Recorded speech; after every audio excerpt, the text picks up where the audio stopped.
It's time once again for the Patreon board.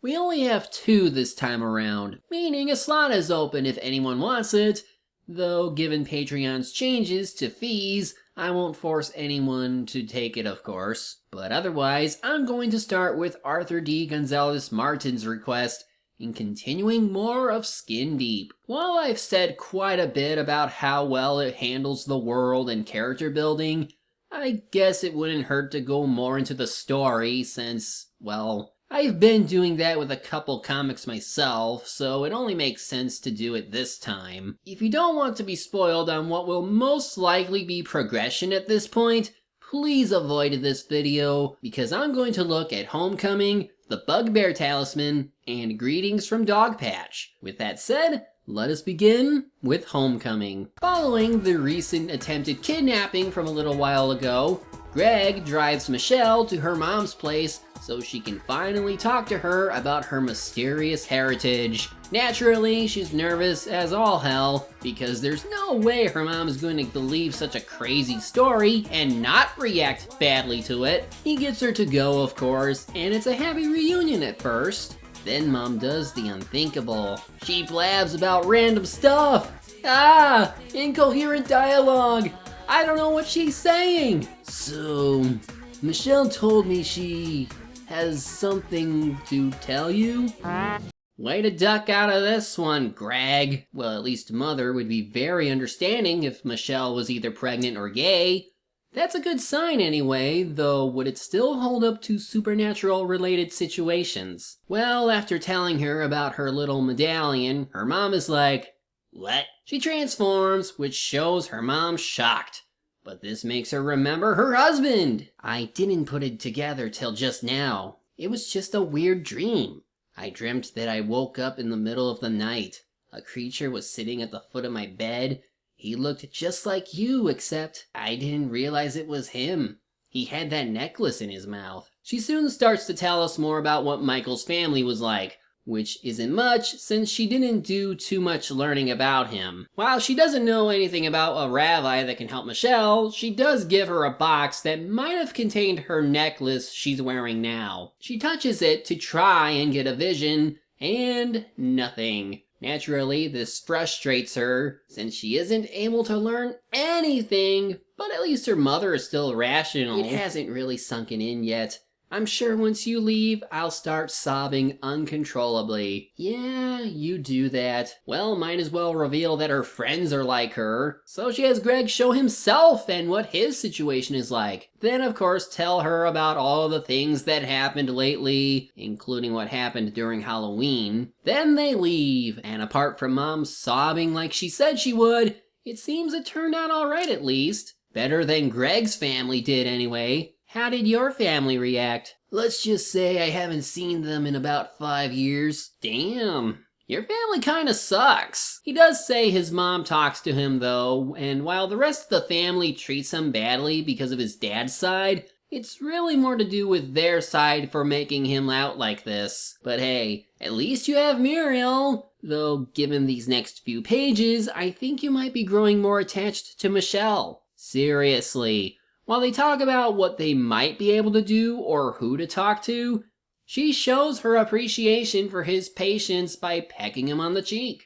Could it be that this is when they start dating? Jim thinks so. Come on, come on, come on, come on. If you're dating Michelle, I gotta know. I bet Muriel is that it was gonna totally happen, and I want to rub her nose in it. That's none of your business. And stop making bets about me with Muriel. Okay, fine. 12 seconds later. Come on. Damn it, Jim. Go get laid already. Yeah, his relationship got him to make his eyes go goat-like. Back the hell off. Even Muriel won't leave Michelle alone about this. All because they stayed in a cabin together for a night.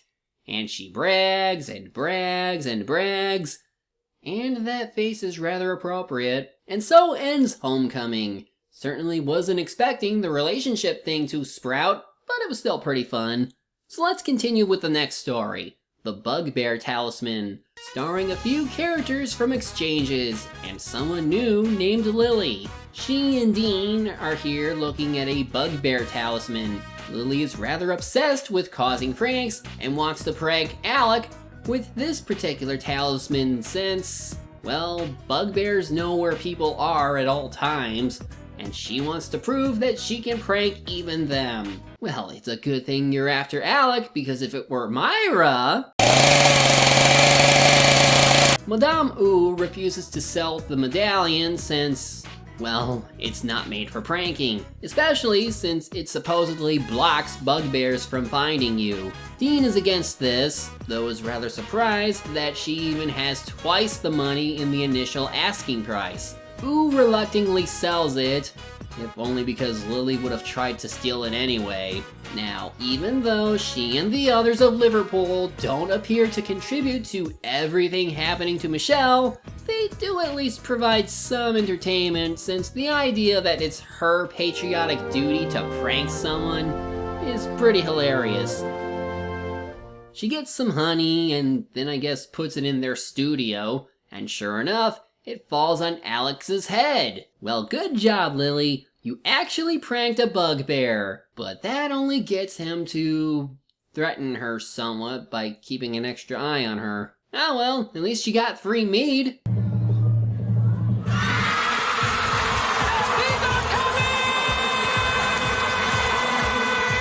Well, that was rather short, but fun. Now let's move on to the last story for the video.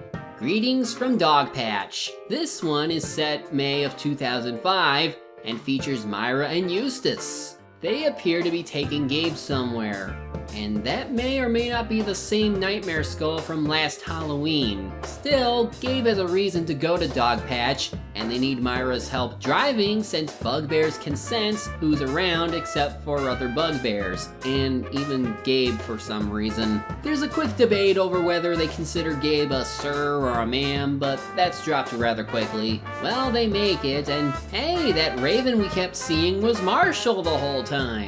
Apparently, Dogpatch has its own Avalon that's pretty secretive and a little on the paranoia side of things. They try to find someone, but all they find is a Bigfoot.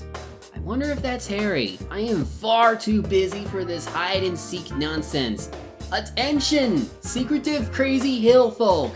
I need to talk to whoever's in charge here. And then Pluto showed up to do unspeakable things, but failed to defeat Myra on account of her chainsaw. No, it's a chickadee with a shotgun.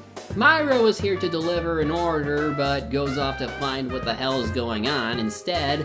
Otherwise, they question the bird about if the nightmare they found belonged to him. He agrees to take them to whoever owns it, and we get a reminder of the events from the One-Eyed Bear story.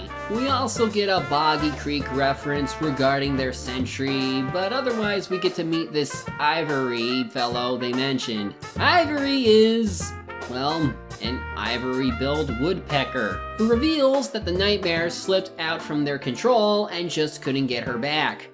Which I guess would explain how the demons got her. Also, we learned that spirit animals, whose respective animal goes extinct, will result in them dying as well. At this time, these particular birds are considered critically endangered, with the last possible sighting on January 2017.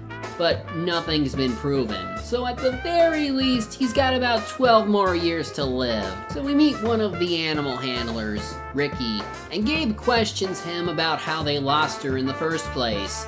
He claims Obi was the last to be watching her, expressed worry about her attacking them, yet still wanted her back. Speaking of Obi though, Myra attacks him because she finds him very suspicious. What's interesting is that Obi shares the same last name as Greg. They question his health, and at this point Gabe has Myra drop him. Right before they pull a halberd out of their sleeve and stab him, turns out it's Damien again. Yeah, remember, these guys can possess people.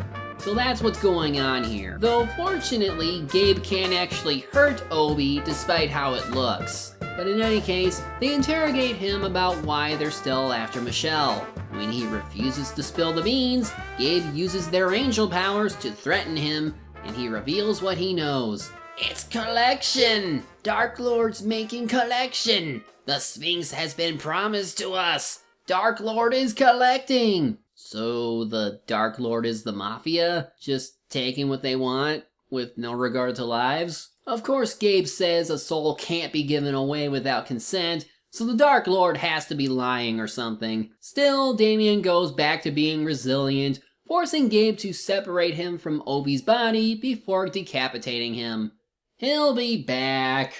Eventually. Now it's just a matter of figuring out where they keep coming from. And since no one in town seems to know, they have to ask Myra for her radar.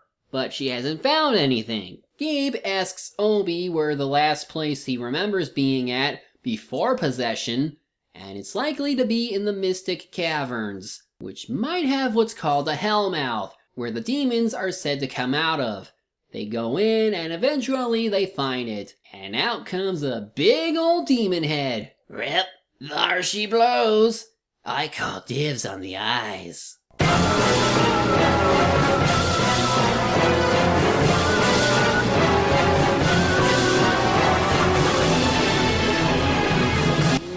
Bad use of ravens there. Oh hey, Damien's back with his posse. Though Mikhail don't want to stick around. They seem to get the upper hand by pushing Gabe into the Hellmouth, but that only makes them mad. I can only give you one guess as to what happens next. If your answer is banishment, then you are right. One of them escapes, but gets caught by the group outside. And so we wrap up with one last attempt to learn something, but nothing comes of it. And they send them back to hell or whatever, while Dogpatch is safe since they won't be able to open another Hellmouth there, though they'll still come back from Michelle at some point. Now that that's done, what have we learned today? I'd say quite a bit. I learned that Michelle's mother is super good and took the news of her daughter's heritage well. That and she might be dating Greg. Lily is freaking nuts, but finds it worth it to prank people all the time. And Gabe is apparently a badass. We had some character progression, some filler, and some support action that has relation to what is going on. So overall, it was quite a good round of story arcs. After this, it seems I have 2 more Avalon stories before the next big event. Depending on circumstance, especially if I get asked to do this again, I may end up doing them, but I don't know if I'll be able to cover all of Illumination if it's still not done by then. But that's up to the requester. Hopefully this will suffice for now, since I'm about caught up it seems. Next time though, we'll actually have something Christmas related to review, as the request involves the stop-motion stylings of Rankin Bass. I'll see you then.